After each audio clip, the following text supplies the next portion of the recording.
what do you do if you don't have friends that are supportive? Or if you've got someone who's like, well, you've never written a book before, or like, I don't know, podcast, I've never public speaking, those kind of jabs, those little jabbers. So you also have been doing some work around like life coaching and confidence building. So give us just like some key tips there. What should people know about how to be more confident? You wrote about confident as someone can bleep me out there, but so fill us in. Yeah. Well, listen, you're very confident and you probably know what I'm about to say in terms of the second part. The first part is 85% of people all over the globe are lacking in self-esteem and confidence. I mean, that's in some aspect. That's horrific to me. The other thing is that statistics have shown the more confident you are, the more successful you are. The more confident you are and the more self-esteem you have, the happier you are. So happiness, success, it is related to your levels of confidence and self-esteem. The one thing I always like to tell people is that confidence is not some anchored quality within you, okay? It's literally the sum of the thoughts you think and the actions you take. So everybody really has it within their power because you can change your thoughts and you can change your action. And so what I find is that, I've been coaching people on confidence forever and then finally was like, I should probably write a book about this. Most people are afraid to go do a thing because they've already projected to the end result where what will people think of me? Look, you and I are not like at a certain point, I'm sure you've had these days too where you're like, oh God, I don't want to get on camera, man. And then you're just like, F it. No, it's like, so true. It's so true. Yeah. You're like, I'm going to do it anyway. Who cares? You got to just do it. Sometimes perfectionism can be paralysis, right? But a lot of people are not even going for something because they're too afraid of what people might think of that. And that's what I want to get people away from, because if you live your life like that, you're going to have regrets at the end. And it's going to be a victim story of, well, they wouldn't let me, or they would have judged me, or most of the people I've coached, when it's something they want to do, that's the conundrum. Imposter syndrome, or what will people think of me? And so we have to really get rid of this. And it takes... I have, again, a free confidence masterclass. If you go to my website, elleruss.com, click on free stuff, there's the free thyroid masterclass, and there's a free confidence masterclass that's 90 minutes of me talking to you. Well, you're going to get a good idea. I also have, virtual courses in both of those subjects as well, but that's a really good place to start so you can see how I teach confidence. It is, to me, look, you're naturally confident. You always have been. So I've known Morgan since she was 8 when she became, the co-founder of Primal Kitchen and kicked butt at that. No one was shocked. Okay. Nobody was shocked. I was,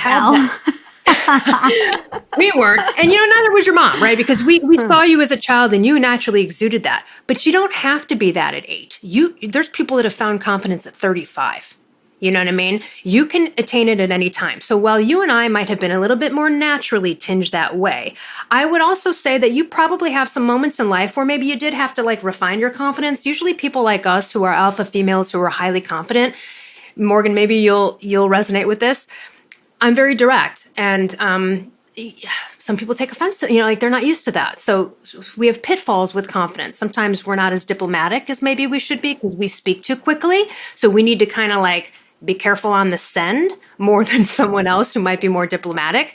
The other thing is that when you're highly alpha and confident, oftentimes vulnerability is ew, you don't want to be vulnerable. It affects your relationships. The last thing you want to do is anyone to see you weak at all whatsoever. And I'm sure you were like that as a young alpha. And then you get older and you realize vulnerability is not only a strength, it is confident as F. Because if you really don't care what people think about whatever it is, that's the most confident. And if you're worried about appearances, we all are to some degree, right? But if you're worried about appearances and you're not expressing your emotion. So there's pitfalls to being really highly confident. And then obviously it's a mess of a life if you have low self-esteem and low confidence. So I've learned from less confident people what I need to work on, right? And then they've learned from me. And so my book and even my masterclass and my course is not just for people who want to gain confidence, but it's also for people who might want to refine it. Take a look at, some of these thoughts. Does any of that resonate with you? I'm sure you might have gone through that as an alpha. Yeah, no, totally. But I would say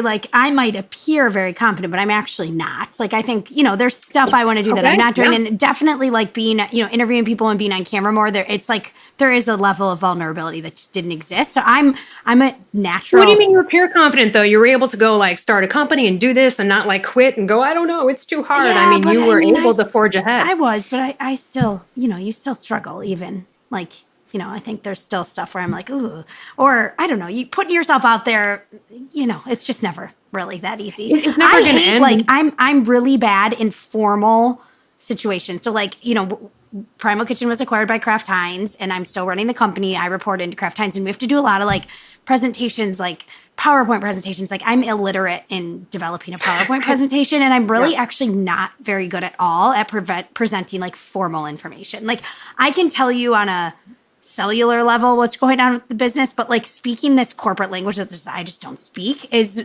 introduced a new level of insecurity within myself, and just like I can rock and roll in a startup. Like let's get stuff done. Let's focus. Like I can provide vision and like be able to move things forward quickly, make decisions quickly. But, playing the corporate game is like definitely a test of my own confidence for sure. So I get. Right. And that's not your forte over there, right? It's not my zone of genius. But it's something that I would gather that you already have a certain level of confidence in yourself with other things that you would perhaps think to yourself, I may not be good at it, but I bet I probably could be if I applied myself, versus I'll never be good at it. You may never like it, but you might go, no, though I could probably get good at it if I wanted to. You know what I'm saying? And so even just having that inkling of like, well, I probably could, because you have a good baseline of confidence.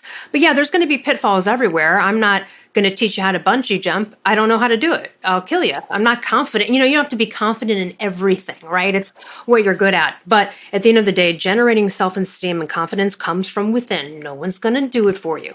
And so my book and the course and everything is basically like going through your life and scraping off the barnacles that because we're born confident, and then stuff happens. And then your uncle tells you you're a loser, and then your teacher tells you you're never going to be anything and you're done with math, and and so on and so forth, right? And then you get to high school and Mean Girls or whatever. And so along the way, it gets chipped at. And so this is about going back to the beginning and really like creating it from within. And for the purpose of pursuing your dreams and having a happier life. I wouldn't be here right now if I didn't have high levels of self-esteem and confidence, even though they took major hits over the years and I had to do a lot of work on certain areas. Yeah. You know what I think helps me the most is like just realizing how life is so short. Like I'm reading 4,000 Weeks by Oliver Burkeman right now.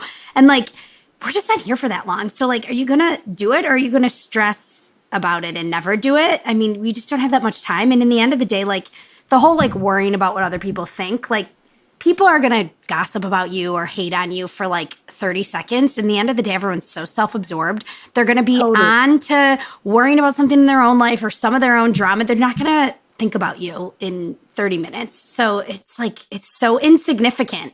So insignificant. Most people don't care about you. They don't. But people don't really care about you. You think they do. They're so self-absorbed. They're just like, I mean that in like almost in a good way, right? Like, thank God. Yes. I mean, so you can just keep doing you, and you don't have to worry about it. Well, here's the thing. You can get help with confidence. The key is the people that are shooting down your confidence everywhere. Stop telling your sister Mary about your dreams. She's going to be a downer. Yeah. She's been a downer for 20 years. True.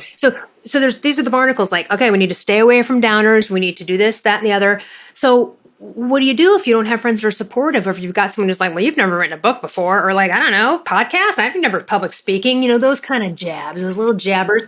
And so it's like, so sometimes you have to remove yourself, not share your $1 million ideas with $100 people, as Steve Harvey said, and just deal with a coach, deal with a course, get a group. But you know what? Stop letting, that's the first thing you can do if there's anything today. Stop answering the call when someone's like, hey, how's that project going? Shut it. It's going great. Oh, hey, how are you? Change the subject, get out. Or stop looking for the approval from your sister Mary, because I guarantee you, once you get the because even when you get the success, there's going to be another level of her downering your confidence, and that's happened to me before too. And sometimes it comes from loved ones and people who generally actually want you to do well. They just don't realize what's coming out of their mouth, Yeah, for sure.